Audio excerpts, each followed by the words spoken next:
Magandang umaga mga ka-journers, mga kapwa ko Pasigueño. Nandito po tayo sa temporary Pasig City Hall at flag racing ceremony.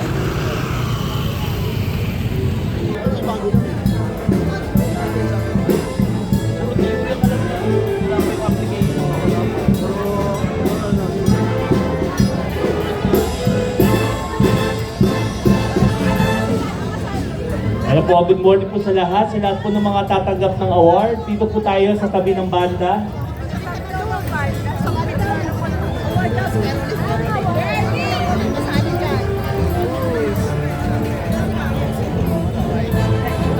Opo, dyan.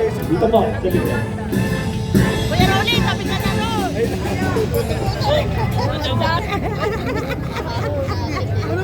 Wala mo. Ayaw.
Pinaalam po ang pagdating ng ating punong lungsod, kagalang-galang Mayor Vico Soto at ang mga bumubuo sa Tuwag Sangguniang Panglunsod sa pangunguna ng ating Vice Mayor Dudut Jaworski Jr. at ang ating kinatawan sa Kongreso, kagalang-galang Congressman Roman Romulo.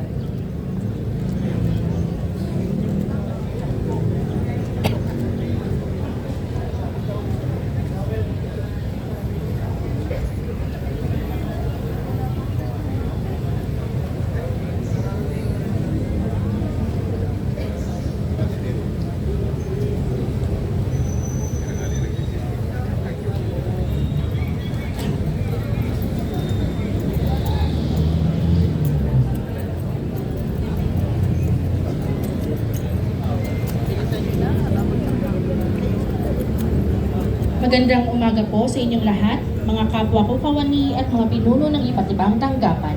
Bilang panimula ng ating maikling palatuntunan, atin pong ituon ang ating sarili sa dakilang lumikha para sa pag-aalay ng panalangin na pamumunuan ni Joanne Bilbis mula sa POD Kabataan Rescue Patrol Division. Yumuko po tayo at ilagay ang ating mga sarili sa presensya ng ating Panginoon. Sa ngalan Ama, ng Anak, ng Espiritu Santo. Amen. Ama naming makapangyarihan, pinahintulot mong makarating kaming ligtas sa lugar na ito upang aming masimulan ang araw na ito. Edya mo kami sa pamamagitan ng iyong kapangyarihan upang hindi kami mahulog sa kahit anong kasalanan. At nawa, ang lahat ng aming iisipin, sasabihin at gagawin ay iyong magabayan.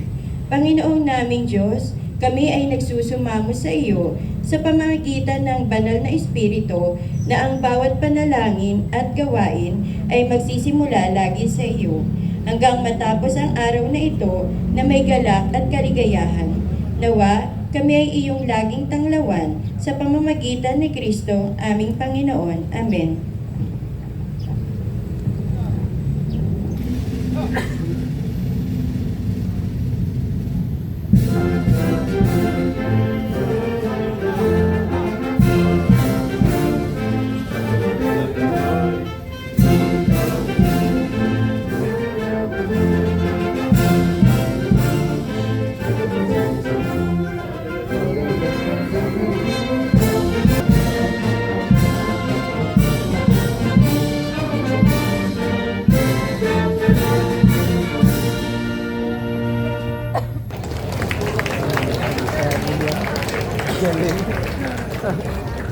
Ngayon po ay ginugunita natin ang mga sumusunod. December 23, NEDA Day, Proclamation number 666, Series of 1990. December 25, Christmas Day, Republic Act number 9492, Proclamation number 1105, Series of 2015.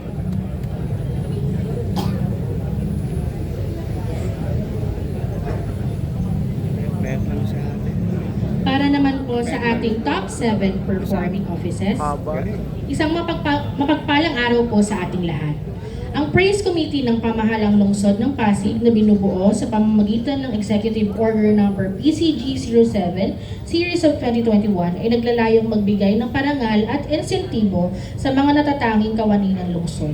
Ito ay pinamumunuan ng ating punong lungsod, ang kagalang-galang Victor Maria Reyes N. Soto, bilang chairperson, kasama si Ms. Elvira R. Flores, City Human Resource Development Officer, bilang co-chairperson. Sa ilalim ng Executive Order No. PCG-59 Series of 2024, itinakda ang mga alituntunin ng Top Performing Office Recognition Program na nagbibigay pagkilala sa mga opisina batay sa kanilang performance, compliance, client feedback, mga natamang parangal at desisyon ng Local Chief Executive. Layunin ng programang ito na palakasin ang moral, pagtutulungan at aktibong partisipasyon ng mga empleyado upang higit na maisakatuparan ang mga layunin ng organisasyon. Ang Top Performing Office Award ay may 3 kategorya: Small Offices, Mid-size Offices at Large Offices. Upang masiguro ang patas at makatarungang pagkilala sa lahat ng opisina, ang tatanghaling Top Performing Offices ay mula Small Offices, Mid-size Offices at Large Offices. Ang mga nagwagi ay tatanggap ng plaque of recognition at multi-core graphics laptop computer. Ang mga empleyadong may 2 very satisfactory or VS na IPCR rating para sa taong 2024 ay tatanggap din ng 2,000 gift certificate na nasisimulan ipamahagi pagkatapos ng awarding ceremony sa harap ng tanggapan ng HRDO at isang salo-salo. At ngayon, ating pong kilalanin ang top performing offices ng City Government of Pasig para sa performance year 2024. Inaanyayahan po natin sina Mayor Vico Soto, Vice Mayor Dudut Jaworski at ang mga kasapi ng City Council para sa paggawad ng parangal. Small Offices category, Top Performing Office Rank 3, City Local Economic Development and Investment Office na dating pinamumunuan ni Atty. Diego Luis S. Santiago at sa kasalukuyan ay pinamumunuan ni Atty. Jeronimo U. Manzanero kasama ang Acting Office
Top Performing Office Rank 1, City Planning and Development Office sa pamumuno ni Ms. Priscilla B. Mejeliano.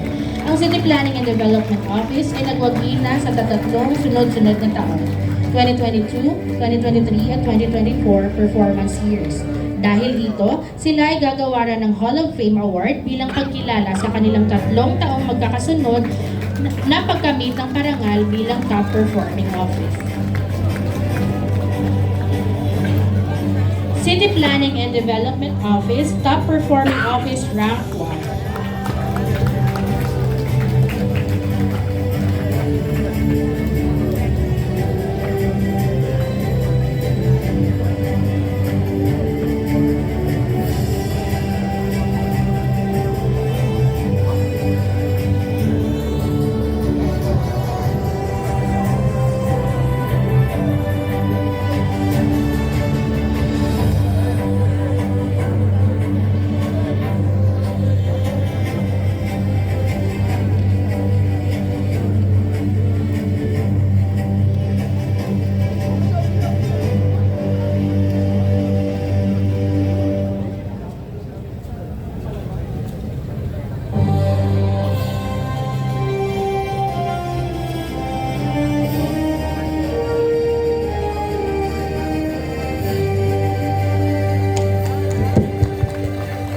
mid-size offices category.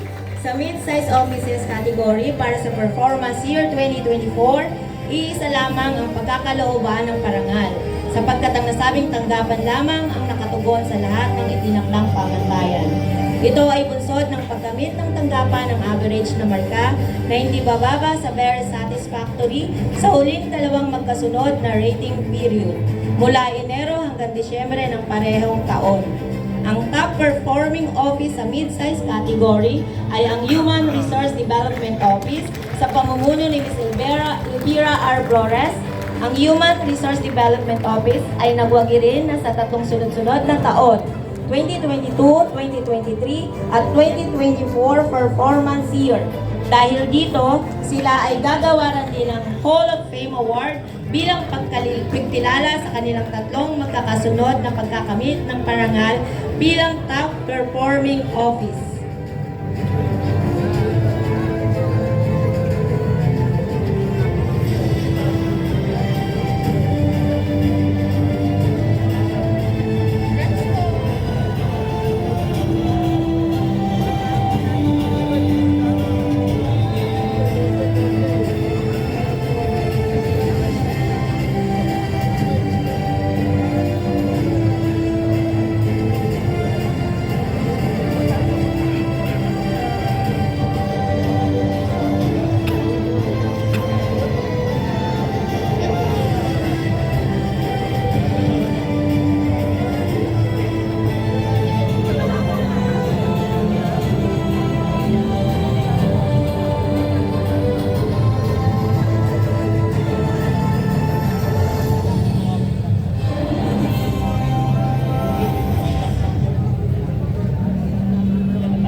Large Offices category upang makuna ng huling pwesto para sa top performing office na nakalaan sa mid-size office na pagkasunduan ng praise committee na igawad ito sa isang large office bilang pagkilala sa lawak ng pamamahala nito.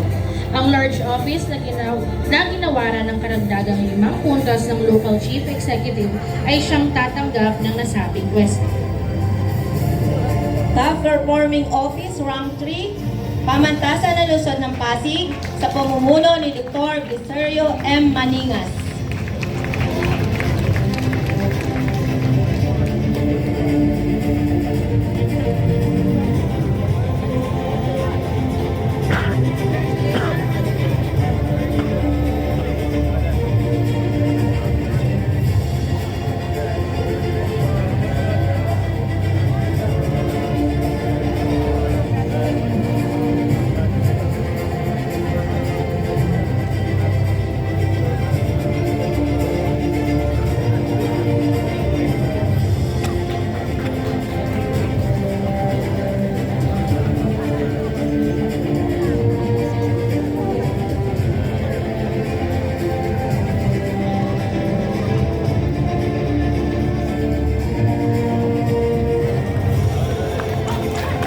Performing Office Rank 2, Office on General Services sa pamumuno ni Ms. Ruth F. Romano.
Performing Office Rank 1, City Health Department sa pamumuno ni Dr. Joseph R. Panaligan.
binabati ang ating mga top performing offices para sa Performance Year 2024. Maraming salamat sa inyong patuloy na paglilingkod at dedikasyon sa lungsod ng Pasig. Naway magsilbi itong inspirasyon sa lahat. Muli, palakpakan po natin ang lahat ng top performing offices Performance Year 2024.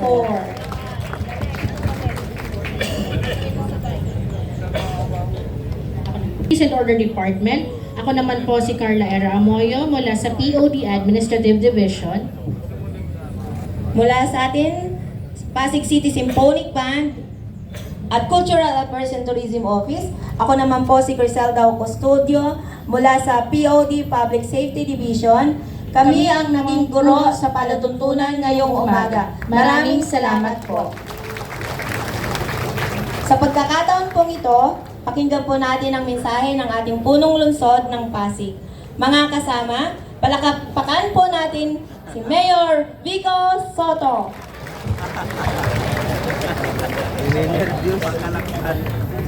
Magandang umaga po sa ating lahat.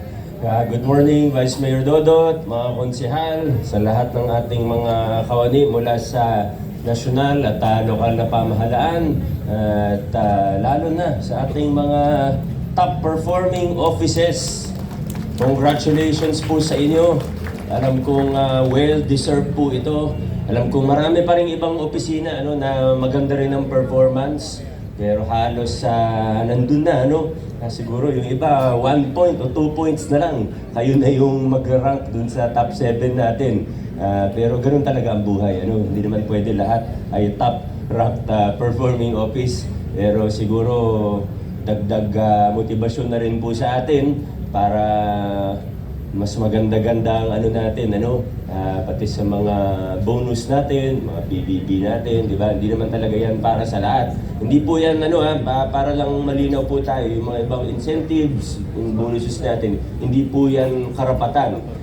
Isa po yung incentive, kaya nga po siya tinatawag na incentive, pati nga kami sa OCM, hindi nga kami nag-BS, di ba? So, may mga ibang na hindi rin namin makuha. Pero ganoon talaga, at least maging motivation siya next time or this year, next year, to strive harder, ika nga. At muli po, itong mga top natin ay talagang nakita ko naman na well-deserved po ito. Kaya muli po, congratulations, lalong-lalo na sa ating dalawang Hall of Fame awardees, CPDO at HR. Para sa mga nagtataka kung ba't sa huling 3 taon na sila po lagi yung top performing, sa totoo, sana naman, di ba?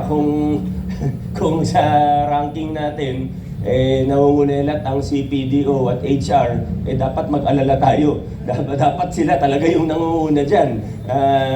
Pati sa, hindi lang sa performance, pati na rin sa documentation. Dapat talaga sila yung magaling dyan.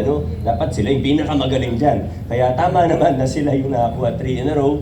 Pero para sa mga ibang opisina na hindi pa nakakatanggap ng parangal na ito, ang magandang balita naman ay sa susunod na siklo, ay mas mataas na ang chances natin dahil hindi nakasama ang HR at CPDO. So, isabihin may dalawang makakapasok sa susunod na awarding natin. Pero sisiguraduhin natin na ang HR and CPDO natin dun sa bagong City Hall, pag gumawa tayo ng Walk of Fame, nandun yung mukha ni Ma'am Yen at Ma'am LB. Nalagay po natin doon, dahil sila po yung unang Hall of Fame awardees natin galing sa Praise Committee natin. Maraming salamat din po pala sa mga nagpakapagod at nag-overtime para sa ating matagumpay na Pasko Tita 2025. Siguro naging problema lang talaga natin yung naputol ilang beses yung parada, yung float parade natin. Kaso minsan di mo rin talaga maiwasan pag may isang nasiraan, ganun talaga. Talagang chain reaction na, ika nga. Pero bukod dun sa konting putol sa float parade, naging maayos, mapayapa, at matagumpay po at masaya ang ating Pasko Tita 2025. Siyempre sa panguna po yan ng ating Kato, kasama ang ating events team, kasama po ang lahat. Sa totoo, daming opisina ang tumulong. Nakita ko yung Peace and Order Department natin, lahat ng division nila, pati yung mga CSWDO natin, yung mga social worker natin at mga staff ng CSWDO, tumulong din sa pagmamarsyal, lalo na't maraming mga bata, lalo na sa concert, di ba? Talagang mga katawan nila yung nilagay sa front line para maging maayos ang ating event. Hindi po ganun kadali ang mag-organize ng ganun kalaking open event, lalo na pag may mga ganyan nga, concert, may mga artist, syempre gusto makita ng mga kabataan, talagang hindi biro mag-organize at mag-manage ng ganung klaseng event. Pero itawid naman natin ng maayos at ang importante ngayong Kapaskuhan, nagdagdag tayo ng konting kasiyahan sa ating lungsod. Nagbigay tayo ng kasiyahan sa libo-libo. Hindi ko nga alam kung ilan ba yung nag-attend, pinapa-estimate ko sa ChatGPT. Kaya binibilang ko rin yung sa picture, di ba? Sinendan niyo ako ng picture ng aerial. Inisa-isa ko bilangin. Sabi ko siguro more than 30. Pagod na ako pero mukhang umabot ng more than 20,000 Mga ganun, more than 20,000. Baka more pa. Hindi na mabilang kasi yung iba, pagliko, may tao pa Diba? Pagka mula sa Mang Inasal hanggang tawid ng intersection, sa kabila naman sa Mercury, talagang ang daming tao. Kaya pinaka-importante sa lahat, masaya po tayo. Ramdam na ramdam natin ang kasiyahan ng Kapaskuhan. At wala masyadong hindi magandang nangyari. Very minor, very minor yung mga insidente kung meron man. Kaya muli po, di ko na maisa-isa yung mga opisina natin na tumulong dahil halos lahat naman po talaga ng opisina ay kasama doon pag ganun kalaking event. Maraming salamat at Merry Christmas sa ating lahat. God bless at adjourn na po tayo.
Hanggang dito na lang po ang ating vlogs. Maraming salamat po sa panonood at para po sa bago pa lang sa aming channel, welcome po ang lahat at ingat po. Bye!